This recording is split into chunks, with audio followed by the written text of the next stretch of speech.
ایک غریب آدمی بدو رات کے وقت وہ کہیں بیچارہ صبح سے چلا تھا، مدینے پہنچتے اسے رات ہو گئی. اس نے ڈرتے ہوئے نا خیمہ ہی باہر لگا لیا. جہاں رات ہوئی نا آدھی رات کو کوئی 1-2 بجے سمجھ لے پہنچا مدینے، تو اس نے باہر نے خیمہ لگا لیا. بیوی اس کی امید سے تھی، بچے کی ولادت کا وقت قریب آ گیا، بیمار ہو گئی. اس نے خیمہ لگایا، بیوی اندر ہے. حضرت عمر فاروق گشت پہ تھے رات کو، ساتھ ایک غلام تھا. حضرت عمر فاروق رضی اللہ تعالیٰ عنہ کہنے لگے وہ آگ جل رہی ہے تھوڑی سی، پتہ کرو کون ہے. تو آپ کا غلام پتہ کرنے گیا تو بدو نے ڈانٹ دیا، کہنے لگے جاؤ تمہیں کیوں بتاؤں.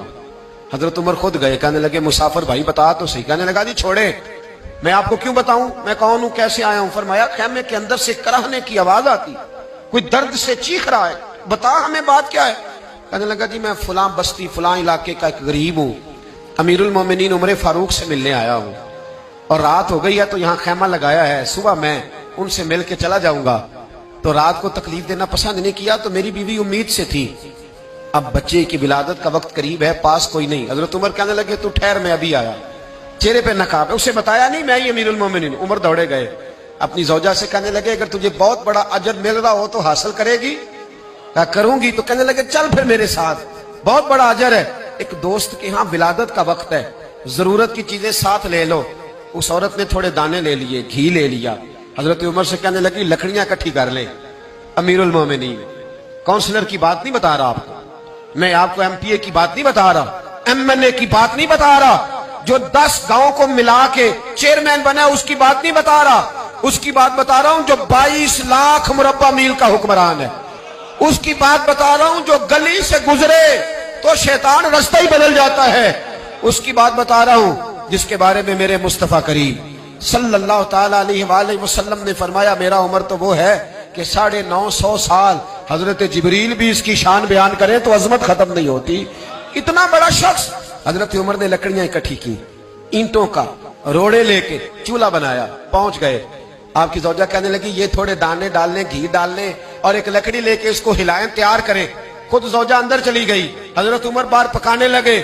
وہ بدو کہتا ہے میں اس طرح کا ان کے ساتھ بہیو کرنے لگا جیسے کو کسی چوکیدار کے ساتھ نہیں کرتا. میں نے سمجھا جی عمر نے چوکیدار رکھے آنے جانے والے مہمانوں کا. میں کبھی پانی کا پیالہ مانگتا، کبھی کوئی بات، عمر دوڑے جاتے، کبھی پانی لاتے. او مسلمانوں، او میرے رسول کے غلام عزیزو، حضرت عمر فاروق.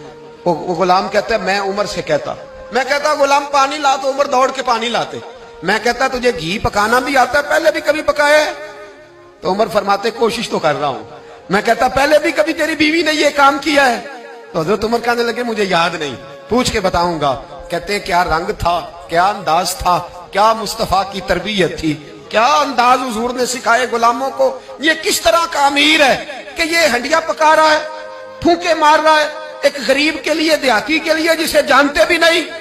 اندر اس شخص کی بیوی کے ہاں بیٹا پیدا ہوا تو حضرت عمر کی بیوی اندر سے بول کے کہنے لگی امیر المومنین مبارک ہو، آپ کے دوست کے ہاں بیٹا پیدا ہوا ہے. جب کہا نا امیر المومنین مبارک ہو تو وہ شخص کہتا ہے میرے ہاتھ کانپنے لگے اور میں اس طرح دوڑا کہ میری پگڑی گر گئی. میں دوڑا تو عمر نے بلایا، کہا کدھر جاتے ہو؟ کہنے لگا آپ امیر المومنین ہیں، آپ امیر المومنین، آپ عمر ہیں. کیسر و کسرا جس کے نام سے کانپے آپ وہ ہیں، جسے مصطفیٰ نے دعا مانگ کے اللہ سے مانگا وہ والے عمر ہیں آپ، جس کے لیے علی المرتضیٰ فرماتے ہیں میں روز دعا کرتا ہوں وہ والے عمر ہیں، جس کے بارے میں ابو بکر صدیق نے فرمایا تھا کہ میں اللہ سے کہوں گا مولا جو تیرے محبوب کی امت کے حق میں سب سے بہتر تھا میں اسے خلیفہ بنا کے وہ والے عمر ہیں. عمر امیر المومنین کی بیوی وہ تو خاتون اول ہوتی ہے، وہ تو ملکہ ہوتی ہے، اور تیری بیوی دائی بن کر ایک غریب کے بچے کے پاس بیٹھی رہی ولادت کے وقت. عمر امیر المومنین ہو کے تیری داڑھی ساری دھومے سے بھر گئی، تو ڈیوٹی کرتا رہا. تو سیدنا عمر رو پڑے اور اس بدو کو سینے سے لگا کے کہنے لگے تجھے پتہ نہیں تو کہاں آیا ہے، اس شہر کا پتہ ہے؟ اس نے کہا حضور کہاں ہے؟ فرمایا یہ میرے نبی کا مدینہ ہے، یہ مصطفیٰ کا مدینہ ہے، یہاں امیروں کا استقبال نہیں ہوتا، یہاں غریبوں کے استقبال ہوتے.